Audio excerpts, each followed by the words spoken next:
ನಮಸ್ತೆ ಸ್ನೇಹಿತರೆ, ಇವತ್ತು ನಾವು ಪ್ರಥಮ BA ಸಮಾಜಶಾಸ್ತ್ರದಲ್ಲಿ ಘಟಕ 21 ನೋಡುವ.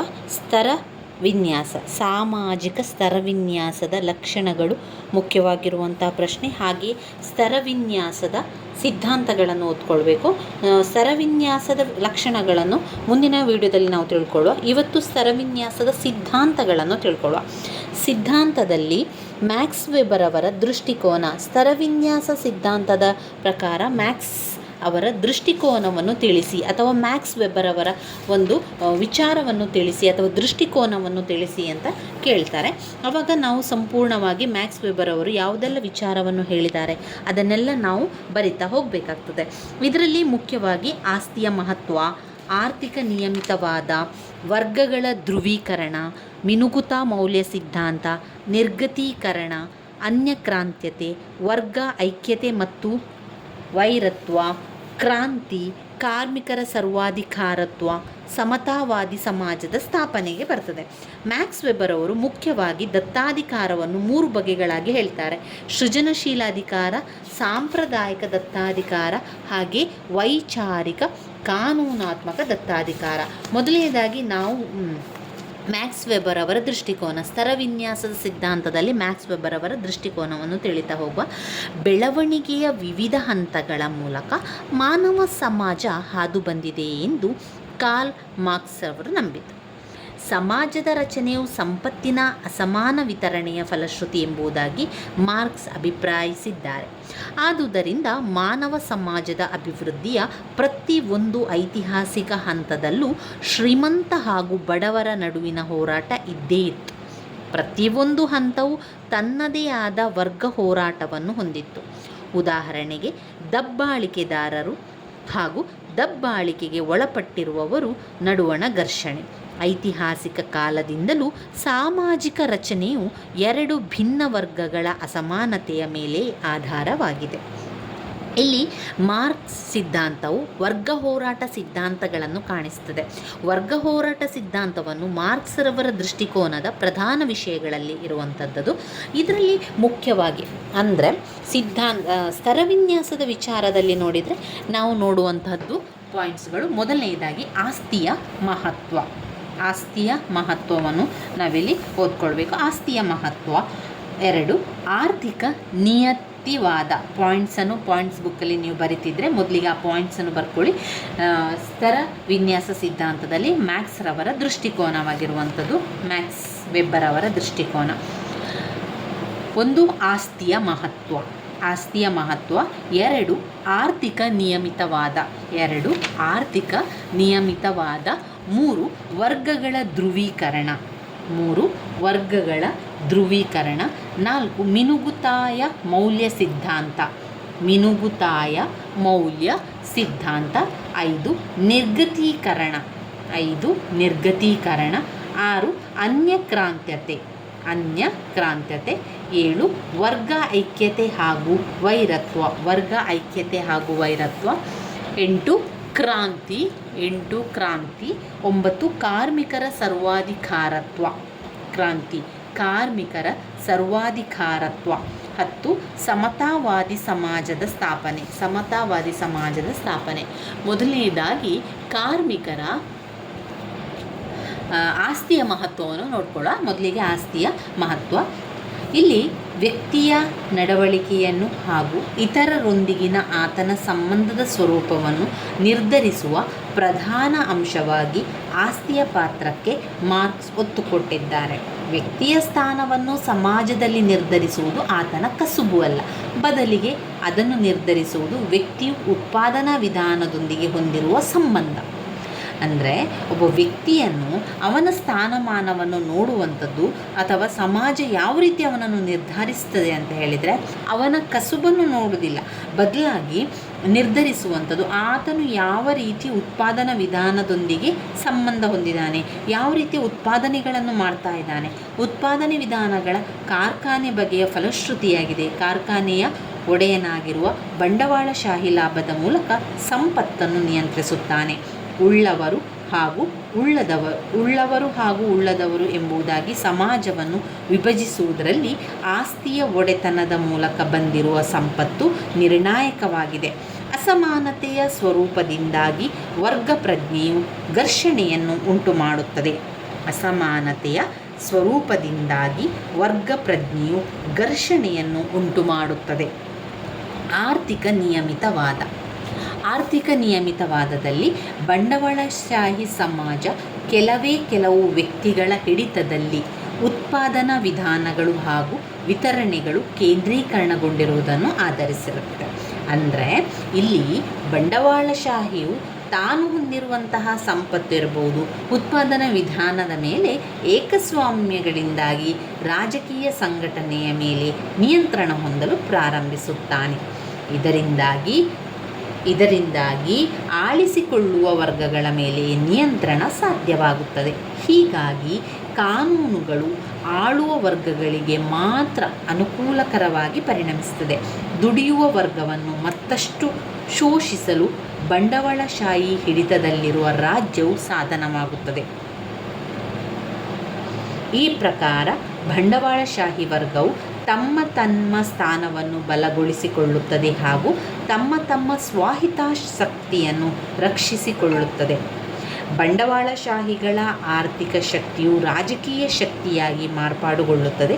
ಆದುದರಿಂದ ರಾಜಕೀಯ ಶಕ್ತಿಯ ಒಟ್ಟಾರೆ ರಾಜಕೀಯ ಪ್ರಕ್ರಿಯೆ ಹಾಗೂ ನ್ಯಾಯಾಲಯಗಳು, ಪೊಲೀಸ್, ಸೈನ್ಯ ಮೊದಲಾದ ಸಂಸ್ಥೆಗಳು ಆಳುವ ವರ್ಗದ ಕೈಯಲ್ಲಿ ಸಾಧನವಾಗ್ತದೆ. ಆರ್ಥಿಕ ನಿಯಮಿತವಾಗಬೇಕು. ಒಂದು ಆರ್ಥಿಕವಾಗಿ ಅವರು ದೃಢವಾಗಿದ್ದರೆ, ಆರ್ಥಿಕವಾಗಿ ಬಲವಾಗಿದ್ದರೆ ಎಲ್ಲವೂ ಸಾಧ್ಯವಾಗ್ತದೆ ಎನ್ನುವಂಥದ್ದು. ವರ್ಗಗಳ ಧ್ರುವೀಕರಣ. ಬಂಡವಾಳಶಾಹಿಗಳಿಂದಾಗಿ ಉಂಟಾಗುವ ಶೋಷಣೆಯ ಅತಿರೇಕದ ಬಗ್ಗೆಯೂ ಅಂತಿಮವಾಗಿ ಏನಾಗ್ತದೆ, ವರ್ಗಗಳ ಒಂದು ಧ್ರುವೀಕರಣಕ್ಕೆ ಬರ್ತದೆ. ಅಂದರೆ ಇಲ್ಲಿ ಇರುವವರು ಮತ್ತು ಇಲ್ಲದವರು, ಅಂದರೆ ಶ್ರೀಮಂತರು ಮತ್ತು ಬಡವರು ಅಂತ ಒಂದು ಸ್ಪಷ್ಟವಾದ ವರ್ಗಗಳನ್ನು ನಾವು ಸಮಾಜದಲ್ಲಿ ಕಾಣ್ತಾ ಇದ್ದೇವೆ. ಸಮಾಜದಲ್ಲಿ ವಿಭಜನೆ ಕೂಡ ಮಾಡ್ತಾ ಇದ್ದಾರೆ. ಈ ಎರಡೂ ಕೂಡ ಸಮಾಜ ಇದ್ದಾರೆ. ಉಳ್ಳವರು ಮತ್ತು ಇಲ್ಲದವರು, ಅವರು ಒಂದಕ್ಕೊಂದು ಹಗೆಯಾಗಿರುವಂಥದ್ದು. ಇದು ವರ್ಗ ಪ್ರಜ್ಞೆಯಲ್ಲಿ ಇಲ್ಲಿ ತೀವ್ರವಾಗಿರುವಂಥದ್ದು. ಇನ್ನು ಮಿನುಗುತಾಯ ಮೌಲ್ಯ ಸಿದ್ಧಾಂತ. ಇದು ಏನು ಮಿನುಗುತಾ ಮೌಲ್ಯ ಸಿದ್ಧಾಂತ ಎನ್ನುವಂಥದ್ದು? ಇದು ಕಾರ್ಮಿಕ ವರ್ಗದ ಶೋಷಣೆಯು ಲಾಭದ ಶೇಖರಣೆಯಲ್ಲಿ ಪರ್ಯವಾಸನಗೊಳ್ಳುತ್ತದೆ. ಮಾರುಕಟ್ಟೆಯಲ್ಲಿ ವಸ್ತುವಿನ ಮೌಲ್ಯವು ಬಂಡವಾಳಶಾಹಿಗಳಿಂದ ನಿರ್ಧರಿಸಲ್ಪಡ್ತದೆ. ಲಾಭಗಳಿಕೆಯು ಅವರಿಗೆ ಪ್ರಧಾನವಾದ ಪ್ರೇರಣೆಯಾಗಿರ್ತದೆ. ಬಂಡವಾಳಶಾಹಿಯ ಅನುಕೂಲಕ್ಕನುಸಾರವಾಗಿ ಏನು ಮಾಡ್ತಾರೆ, ಮಾರುಕಟ್ಟೆಯಲ್ಲಿ ಅಲ್ಲಿ ಹಿಂಡಲಾಗುವಂಥದ್ದು. ಕೆಲವು ಸಂದರ್ಭದಲ್ಲಿ ಏನಾಗ್ತದೆ, ಈ ಜೀವನ ನಿರ್ವಹಣೆ ಸಾಕಾಗಲಿಕ್ಕೆ ಕೂಲಿ ಕೆಲಸಗಾರರನ್ನು ಪಡೆಯುವಂಥದ್ದು. ವಸ್ತುವಿನ ಉತ್ಪಾದನೆಗೆ ಕಾರ್ಮಿಕರ ಶ್ರಮವು ಕಾಣಿಕೆ ನೀಡಿದಾಗ್ಯೂ ಲಾಭದಲ್ಲಿ ಕಾರ್ಮಿಕರಿಗೆ ಪಾಲಿರುವುದಿಲ್ಲ. ಅಲ್ಲಿ ಅವರು ಕೆಲಸ ಮಾಡ್ತಾರೆ, ಆದರೆ ಲಾಭ ಸಿಗುವಂಥದ್ದು ಯಾರಿಗೆ? ಅದರ ಮುಖ್ಯವಾದಂತಹ ಸ್ಥಾಪನೆ ಮಾಡಿದವರಿಗೆ ಅಥವಾ ಅದರ ಯಜಮಾನನಿಗೆ ಸಿಗುವಂಥದ್ದು. ಅಲ್ಲಿ ಕಾರ್ಮಿಕರು ಎಷ್ಟು ಕೆಲಸ ಮಾಡ್ತಾರೆ ಅದಕ್ಕೆ ಅವರಿಗೆ ಒಂದು ನಿಗದಿತ ಸಂಬಳವನ್ನು ಕೊಟ್ಟಿರ್ತಾರೆ. ಆ ನಿಗದಿತ ಸಂಬಳ ಮಾತ್ರ ಪಡೆದುಕೊಳ್ಳುವಂಥದ್ದು. ಅದರ ಸಂಪೂರ್ಣ ಲಾಭ ಇರ್ಬೋದು, ಅದರಿಂದ ಸಿಗುವಂತಹ ಎಲ್ಲ ಒಂದು ಹೆಚ್ಚಿನ ಒಂದು ಲಾಭವನ್ನು ಯಾರು ಪಡೆದುಕೊಳ್ತಾರೆ, ಆ ಒಂದು ಕೆಲಸವನ್ನು ಮಾಡಿಸುವಂತಹ ಯಜಮಾನನಿಗೆ ಸಿಗುವಂಥದ್ದು. ಇಲ್ಲಿ ಆ ಕಾರ್ಮಿಕರೇ ಹೆಚ್ಚು ಕೆಲಸಗಳನ್ನು ಮಾಡಿರ್ತಾರೆ, ಆದರೆ ಅವರಿಗೆ ಅವರ ಒಂದು ಎಷ್ಟು ಕೊಡುವಂಥದ್ದು ಅಂತ ಒಂದು ಮಾತುಕತೆ ಆಗಿರ್ತದೆ. ಅದೇ ರೀತಿಯಲ್ಲಿ ಕೊಡುವಂಥದ್ದನ್ನು ಕಾಣ್ಬೋದು. ನಿರ್ಗತೀಕರಣ. ಶೋಷಣೆಯ ಅತಿರೇಕದ ಬಗೆಗಳು ದುಡಿಯುವ ವರ್ಗಗಳಲ್ಲಿ ಹೆಚ್ಚಿನ ಬಡತನವನ್ನು ಕೂಡ ತರ್ತದೆ. ದುಡಿಯುವ ವರ್ಗದ ಕುಟುಂಬವು ನೆಮ್ಮದಿ ಜೀವನವನ್ನು ಹೊಂದಲು ಅವರು ಪಡೆಯುವಂತಹ ವೇತನ ಸಾಲದು. ಬಂಡವಾಳಶಾಹಿ ಹೆಚ್ಚು ಶ್ರೀಮಂತನಾದರೆ ಕಾರ್ಮಿಕರು ಹೆಚ್ಚು ಬಡವರಾಗ್ತಾರೆ, ಅಂದರೆ ನಿರ್ಗತಿಕರು ಕೂಡ ಆಗ್ತಾರೆ. ಶ್ರೀಮಂತರಾದವರು ಶ್ರೀಮಂತರಾಗ್ತಾನೇ ಹೋಗ್ತಾರೆ, ಹಾಗೆಯೇ ನಿರ್ಗತಿಕರಾದವರು ಬಡವರೇನಾಗ್ತಾರೆ, ಬಡವರಾಗಿಯೇ ಉಳಿಯುವಂಥದ್ದು ಕಾಣ್ಬೋದು. ಅನ್ಯಕ್ರಾಂತ್ಯತೆ, ಅಮಾನವೀಯವಾದ ದುಡಿಯುವ ಪರಿಸ್ಥಿತಿಗಳು ಹಾಗೂ ಕಡಿಮೆ ವೇತನ, ಇದೆಲ್ಲ ಕೂಡ ಕಾರ್ಖಾನೆಯ ಕೆಲಸಗಾರರು ತಮ್ಮ ಕೆಲಸದಲ್ಲಿ ಏನು ಮಾಡ್ತಾರೆ, ಆಸಕ್ತಿಹೀನನಾಗುವಂತೆ ಮಾಡ್ತದೆ. ಕೆಲವೊಮ್ಮೆ ಈಗ ಚೆನ್ನಾಗಿ ಕಾರ್ಮಿಕರು ಕೆಲಸ ಮಾಡಬೇಕು ಅಂತ ಹೇಳಿದರೆ ಅವರ ಪರಿಸ್ಥಿತಿ ಒಳ್ಳೆಯದಿರಬೇಕು, ಅವರು ಕೆಲಸ ಮಾಡುವಂಥ ಪರಿಸ್ಥಿತಿ ಒಳ್ಳೆಯದಿರಬೇಕು, ಹಾಗೆ ಅವರಿಗೆ ಸಿಗುವಂಥ ವೇತನ ಕೂಡ ಅವರಿಗೆ ತೃಪ್ತಿ ಪಡುವಂಥದ್ದು ಇರಬೇಕು. ಇಲ್ಲಿ ಏನಾಗ್ತಾ ಇದೆ ಅಂದರೆ ಅಮಾನವೀಯವಾದಂತಹ ದುಡಿಯುವ ಪರಿಸ್ಥಿತಿ ಉಂಟಾಗ್ತದೆ. ಏನಾಗ್ತಾ ಇದೆ, ಅವರ ಪರಿಸ್ಥಿತಿ ಕೂಡ ಚೆನ್ನಾಗಿಲ್ಲ. ಅಷ್ಟೇ ಅಲ್ಲದೆ ಅವರ ವೇತನ ಕೂಡ ಕಡಿಮೆ ಇರುವುದರಿಂದ ಕಾರ್ಖಾನೆಯ ಕೆಲಸಗಾರರು ತಮ್ಮ ಕೆಲಸದಲ್ಲಿ ಆಸಕ್ತಿಯನ್ನು ಕಳೆದುಕೊಳ್ತಾ ಹೋಗ್ತಾ ಇದ್ದಾರೆ. ದುಡಿತವು ಅವರಿಗೆ ಸಂತೃಪ್ತಿಯನ್ನು ಕೊಡ್ತಾ ಇಲ್ಲ. ಕೇವಲ ವೇತನ ಗಳಿಸುವುದಕ್ಕೆ ಮಾತ್ರ ಅವರು ದುಡಿಯುತ್ತಾನೆ. ಬಡತನದಿಂದಾಗಿ ತನ್ನನ್ನು ಹೀನೈಸಲಾಗಿದೆ ಎಂದು ಅವರು ಭಾವಿಸ್ತಾರೆ. ಅನ್ಯಕ್ರಾಂತ್ಯತೆಯು ಮನಸ್ಸಿನ ಪರಿಸ್ಥಿತಿಯಾಗಿದೆ. ಅನ್ಯಕ್ರಾಂತ್ಯತೆ ಅಥವಾ ಬದುಕಿನಲ್ಲಿ ಆಸಕ್ತಿ ಇಲ್ಲದಿರುವಿಕೆಯನ್ನು 3 ಮಟ್ಟಗಳಲ್ಲಿ ಕಾಣಬಹುದು ಎಂದು ಮಾರ್ಕ್ಸ್ ಹೇಳಿದ್ದಾರೆ. ಉತ್ಪಾದನಾ ವಿಧಾನಗಳಿಂದ ಅನ್ಯಕ್ರಾಂತ್ಯತೆ. ಇಲ್ಲಿ ಕಾರ್ಖಾನೆಯ ಕಾರ್ಮಿಕ ತನ್ನ ಕೆಲಸದ ಬಗೆಗೆ ಹೆಮ್ಮೆ ಪಡುವುದಿಲ್ಲ. ದುಡಿಮೆಯು ತೃಪ್ತಿಯನ್ನು ನೀಡುವುದಿಲ್ಲ. ಆ ವಸ್ತುವಿನಿಂದ ಅನ್ಯಕ್ರಾಂತ್ಯತೆ. ವಸ್ತುಗಳನ್ನು ಉತ್ಪಾದಿಸುವಲ್ಲಿ ಕೆಲಸಗಾರ ಹೆಚ್ಚಿನ ಆಸಕ್ತಿ ತೋರಿಸುವುದಿಲ್ಲ, ಏಕೆಂದರೆ ಅವನು ಕಷ್ಟಪಟ್ಟು ದುಡಿದರೂ ಲಾಭ ಸಂಪೂರ್ಣವಾಗಿ ಬಂಡವಾಳಶಾಹಿಗೆ ಹೋಗ್ತದೆ ಎಂಬುದು ಅವನಿಗೆ ಗೊತ್ತಿದೆ. ಅವನಿಗೆ ಹೊಗಳಿಕೆ ಇಲ್ಲ, ಲಾಭವೂ ಇಲ್ಲ. ಎಲ್ಲಿ? ವಸ್ತುವಿನಿಂದ ಅನ್ಯಕ್ರಾಂತ್ಯತೆಯಲ್ಲಿ. ಈ ಅನ್ಯಕ್ರಾಂತ್ಯತೆಯಲ್ಲಿ ನಾವು ನೋಡಿದರೆ 3 ಪಾಯಿಂಟ್ಸ್ಗಳನ್ನು ಕಾಣ್ಬೋದು. ಉತ್ಪಾದನಾ ವಿಧಾನಗಳಿಂದ ಅನ್ಯಕ್ರಾಂತ್ಯತೆ, ವಸ್ತುವಿಂದ ಅನ್ಯಕ್ರಾಂತ್ಯತೆ, ಹಾಗೆ ತನ್ನಿಂದಲೇ ಅನ್ಯಕ್ರಾಂತ್ಯತೆ ಆಗುವಂಥದ್ದು. ತನ್ನಿಂದಲೇ ಅನ್ಯಕ್ರಾಂತ್ಯತೆ ಅಂತ ಹೇಳಿದರೆ ಕೊನೆಯದಾಗಿ, ಅಂದರೆ ಅಂತಿಮವಾಗಿ ಶೋಷಣೆ ಆಗುವಂಥದ್ದು. ಶೋಷಣೆ ಮತ್ತು ಕಡುಬಣತನದಿಂದಾಗಿ ಕೆಲಸಗಾರ ಏನು ಮಾಡ್ತಾನೆ, ತನ್ನ ಸ್ವಭರವಸೆಯನ್ನು ಇರ್ಬೋದು ಅಥವಾ ತನ್ನ ಸ್ವಾಭಿಮಾನವನ್ನು ಕಳೆದುಕೊಳ್ತಾನೆ. ನನಗೆ ಅಧಿಕಾರವಿಲ್ಲವೆಂದು ಭಾವಿಸ್ತಾನೆ. ಅವನಿಗೆ ಜೀವನವೆಂಬುದು ಅರ್ಥಹೀನವಾಗಿ ಕಾಣುವಂಥದ್ದು. ಇಲ್ಲಿ ಅನ್ಯಕ್ರಾಂತ್ಯತೆಯ 3 ಪಾಯಿಂಟ್ಸ್ಗಳನ್ನು ಕಾಣ್ಬೋದು ನೀವು. ಅನ್ಯಕ್ರಾಂತ್ಯತೆಯಲ್ಲಿ 1, ಉತ್ಪಾದನಾ ವಿಧಾನಗಳಿಂದ ಅನ್ಯಕ್ರಾಂತ್ಯತೆ. ಉತ್ಪಾದನಾ ವಿಧಾನಗಳಿಂದ ಅನ್ಯಕ್ರಾಂತ್ಯತೆ. 2, ವಸ್ತುವಿನಿಂದ ಅನ್ಯಕ್ರಾಂತ್ಯತೆ. 3, ತನ್ನಿಂದಲೇ ಅನ್ಯಕ್ರಾಂತ್ಯತೆ ಆಗುವಂಥದ್ದು. ಇಲ್ಲಿ ವರ್ಗ ಐಕ್ಯತೆ ಹಾಗೂ ವೈರತ್ವ. ವರ್ಗದ ಪ್ರಜ್ಞೆ ವೃದ್ಧಿಸುವುದರೊಂದಿಗೆ ಸಮಾಜವು 2 ಸ್ಪಷ್ಟ ವರ್ಗಗಳಾಗಿ ಅಥವಾ ಸಮೂಹಗಳಾಗಿ ವಿಭಜಿಸಿದೆ. ಎರಡೂ ವರ್ಗಗಳು ಪರಸ್ಪರ ಸೇರುವುದಿಲ್ಲ, ಇಲ್ಲವೇ ಸಾಮಾಜಿಕ ಸಂಬಂಧಗಳನ್ನು ಕೂಡ ಹೊಂದುವುದಿಲ್ಲ. ಪ್ರತಿ 2 ವರ್ಗಗಳಲ್ಲೂ ಐಕ್ಯತೆಯ ಭಾವನೆ ಇರ್ತದೆ. ವರ್ಗಗಳ ನಡುವೆ ಘರ್ಷಣೆ, ಹಗೆತನ ಕೂಡ ಇರ್ತದೆ. ಶ್ರೀಮಂತ ಬಡವರನ್ನು ತಿರಸ್ಕಾರದಿಂದ ನೋಡುತ್ತಾನೆ. ಎಲ್ಲಿ ಕೂಡ ಸಾಧ್ಯವೋ ಅಲ್ಲಿ ಅವರನ್ನು ಶೋಷಣೆಯನ್ನು ಮಾಡ್ತಾ ಬಂದಿದ್ದಾರೆ. ಕಡು ಬಡತನದ ಒಂದು ಪರಿಸ್ಥಿತಿಗೆ ಅವರನ್ನು ದೂಡಿದ್ದಕ್ಕೋಸ್ಕರ ಬಡವ ಬಂಡವಾಳಶಾಹಿಗಳನ್ನು ದ್ವೇಷಿಸುತ್ತಾ ಬಂದಿದ್ದಾರೆ. ಇನ್ನು ಕ್ರಾಂತಿ ಅಂತ ಬಂದಾಗ ತುಂಬಾ ಶೋಷಣೆ ಆಗುವಂಥದ್ದು, ಅತಿರೇಕದ ಶೋಷಣೆ ಆಗುವಂಥದ್ದು, ವರ್ಗ ಶೋಷಣೆ, ಅಂತಿಮವಾಗಿ ಒಂದು ಹಿಂಸಾತ್ಮಕ ಕ್ರಾಂತಿಗೆ ದಾರಿ ಮಾಡಿಕೊಡುವಂಥದ್ದು. ವೇತನ ಗಳಿಸುವ ಕೆಲಸಗಾರರು ಶೋಷಣೆ ಒಂದು ಸಂಕೇತವಾಗಿರುವ ಸಾಮಾಜಿಕ ರಚನೆಯ ಅಸ್ತಿತ್ವವನ್ನು ಧ್ವಂಸ ಮಾಡಲು ಪ್ರಯತ್ನಿಸ್ತಾರೆ. ಇಲ್ಲಿ ಕ್ರಾಂತಿ ಅಂತ ಬಂದಾಗ ಕಾರ್ಮಿಕರು ಅಂದರೆ ಕೆಲಸ ಮಾಡುವವರು ಯಾವಾಗಲೂ ಶೋಷಣೆಯನ್ನು ಅನುಭವಿಸ್ತಾ ಇರ್ತಾರೆ. ಎಷ್ಟೋ ಕೆಲಸಗಳಲ್ಲಿ, ಎಷ್ಟೋ ಸಂದರ್ಭಗಳಲ್ಲಿ ಕಾರ್ಮಿಕರು ಶೋಷಣೆಯನ್ನು ಅನುಭವಿಸಿದರೂ ಕೂಡ ಅದರ ಬಗ್ಗೆ ಮಾತನಾಡೋದಿಲ್ಲ. ಯಾಕಂದರೆ ಅವರಿಗೆ ಜೀವನ ನಡೆಸಬೇಕು, ಅವರಿಗೆ ಸಂಬಳ ಸಿಗಬೇಕು. ಇನ್ನು ಈ ಒಂದು ಕೆಲಸವನ್ನು ಬಿಟ್ಟು ಹೋದರೆ ಮತ್ತೊಂದು ಕೆಲಸ ಕೂಡ ಅದೇ ರೀತಿಯಲ್ಲಿ ಇರ್ತದೆ ಎನ್ನುವಂಥ ಭಾವನೆ ಕೂಡ ಅವರಲ್ಲಿರ್ತದೆ. ಈ ಒಂದು ಕಾರಣದಿಂದಾಗಿ ಎಲ್ಲ ಅವರೇನು ಮಾಡ್ತಾರೆ, ಅತಿರೇಕದ ಶೋಷಣೆ ಆಗಿದ್ದರೂ ಕೂಡ, ಅಲ್ಲಿ ಘರ್ಷಣೆ ಆದರೂ ಕೂಡ ಹಿಂಸಾತ್ಮಕವಾಗಿ ಅಲ್ಲಿ ಬೀಳುವಂಥದ್ದು ಅಥವಾ ಹಿಂಸಾತ್ಮಕವಾಗಿ ಅನುಭವಿಸುವಂಥದ್ದು ಕೆಲಸಗಾರರು. ಆದ್ದರಿಂದ ಈ ರೀತಿಯ ಗಳಾಗುವಂಥದ್ದು. 9ನೇ ಪಾಯಿಂಟ್, ಕಾರ್ಮಿಕರ ಸರ್ವಾಧಿಕಾರತ್ವ. ಕಾರ್ಖಾನೆ ಕೆಲಸಗಾರರ ಶೋಷಣೆಯ ಅತಿರೇಕದ ಬಗ್ಗೆ. ಈಗ ಕಾರ್ಖಾನೆಯಲ್ಲಿ ಕೆಲಸ ಮಾಡುವಂಥವರನ್ನು ತುಂಬಾ ಶೋಷಣೆ ಮಾಡಿದರೆ ಏನಾಗ್ತದೆ, ಆಮೇಲೆ ಅದು ಹಿಂಸಾತ್ಮಕ ಹೋರಾಟಕ್ಕೆ ದಾರಿ ಮಾಡಿ ಕೊಡ್ತದೆ ಅಲ್ವಾ. ಕಾರ್ಮಿಕರ ಕ್ರಾಂತಿಯಲ್ಲಿ ಆ ಒಂದು ಪರ್ಯವಾಸನಗೊಳ್ಳುವಂಥದ್ದು ಬಡವರಾಗಿರುವ ಹಾಗೂ ತುಳಿತಕ್ಕೊಳಗಾಗಿರುವ ಕಾರ್ಮಿಕರುಗಳೇ ಸಾಮಾಜಿಕ ಸರ್ವಾಧಿಕಾರತ್ವವನ್ನು ಸೃಷ್ಟಿಸ್ತಾರೆ. ಇದನ್ನು ಕಾರ್ಮಿಕರ ಪ್ರಜಾಪ್ರಭುತ್ವ ಎಂದು ಮಾರ್ಕ್ಸ್ ಹೇಳಿರುವಂಥದ್ದು. ಇನ್ನು 10ನೇ ಪಾಯಿಂಟ್ನಲ್ಲಿ ಸಮತಾವಾದಿ ಸಮಾಜದ ಸ್ಥಾಪನೆ. ಒಂದು ವರ್ಗರಹಿತ ಸಮಾಜದ ಅಸ್ತಿತ್ವಕ್ಕೆ ಬರ್ತದೆ ಎಂಬ ಸಮತಾವಾದದ ತತ್ವವನ್ನು ಮಾರ್ಕ್ಸ್ ಜನಪ್ರಿಯಗೊಳಿಸಿದರು. ಶೋಷಣೆಯ 2 ಪ್ರಮುಖ ದಾರಿಗಳಾದ ಖಾಸಗಿ ಆಸ್ತಿ ಹಾಗೂ ಸಂಪತ್ತಿನ ಕೇಂದ್ರೀಕರಣಗಳು ರಾಜ್ಯದಿಂದ ನಿಯಂತ್ರಿಸಲ್ಪಡುತ್ತದೆ. ಅಧಿಕಾರಕ್ಕಾಗಿ ಹೋರಾಟ ಹಾಗೂ ಒಂದು ವರ್ಗರಹಿತ ಸಮಾಜದ ಸ್ಥಾಪನೆಯು ಕಾರ್ಲ್ ಮಾರ್ಕ್ಸ್ ರವರ ಅಭಿಪ್ರಾಯವಿರುವುದನ್ನು ಈ ಒಂದು ವಿಷಯದಲ್ಲಿ ತಿಳ್ಕೊಳ್ಬೋದಾಗಿದೆ. ಇವೆಲ್ಲ ಕೂಡ ಮಾರ್ಕ್ಸ್ ರವರ ದೃಷ್ಟಿಕೋನದ ಪ್ರಕಾರ ಬರುವಂಥದ್ದು. ಇನ್ನು ಮ್ಯಾಕ್ಸ್ ವೆಬರವರ ಪ್ರಕಾರ ಸಮಾಜದ ರಚನೆಯನ್ನು ಒಂದು ನಿರ್ದಿಷ್ಟ ಸಮಾಜಶಾಸ್ತ್ರೀಯ ಸನ್ನಿವೇಶದಲ್ಲಿ ಅಧ್ಯಯನ ಮಾಡ್ತಾರೆ. ಇಲ್ಲಿ ನಾವು ಎಲ್ಲವನ್ನು ಬರಿಬೇಕಾದ್ರೆ ಈ ವಿಚಾರವನ್ನು ಕೂಡ ಬರಿಬೇಕು. ಮ್ಯಾಕ್ಸ್ರವರು ದತ್ತಾಧಿಕಾರದ 3 ಬಗೆಗಳನ್ನು ತಿಳಿಸ್ತಾರೆ. ದತ್ತಾಧಿಕಾರದ 3 ಬಗೆಗಳನ್ನು ಅವರು ಹೇಳ್ತಾರೆ. ಸಮಾಜದಲ್ಲಿ ದತ್ತಾಧಿಕಾರವನ್ನು ಪ್ರಭುತ್ವದ ಮೂಲಕ ಚಲಾಯಿಸಲಾಗುವಂಥದ್ದು. ಅದು ದತ್ತಾಧಿಕಾರವನ್ನು 3 ರೀತಿಯಲ್ಲಿ ಹೇಳುವಂಥದ್ದು. 1 ಸೃಜನಶೀಲ ಅಧಿಕಾರ, 2 ಸಾಂಪ್ರದಾಯಿಕ ದತ್ತಾಧಿಕಾರ, 3 ವೈಚಾರಿಕ ಕಾನೂನಾತ್ಮಕ ದತ್ತಾಧಿಕಾರ. ವೈಚಾರಿಕ ಕಾನೂನಾತ್ಮಕ ದತ್ತಾಧಿಕಾರ. 1 ಸೃಜನಶೀಲ ಅಧಿಕಾರ, 2 ಸಾಂಪ್ರದಾಯಿಕ ದತ್ತಾಧಿಕಾರ, 3 ವೈಚಾರಿಕ ಕಾನೂನಾತ್ಮಕ ದತ್ತಾಧಿಕಾರ ಎನ್ನುವಂಥ ವಿಚಾರಗಳನ್ನು ನಾವು ಬರಿಬೇಕಾಗ್ತದೆ.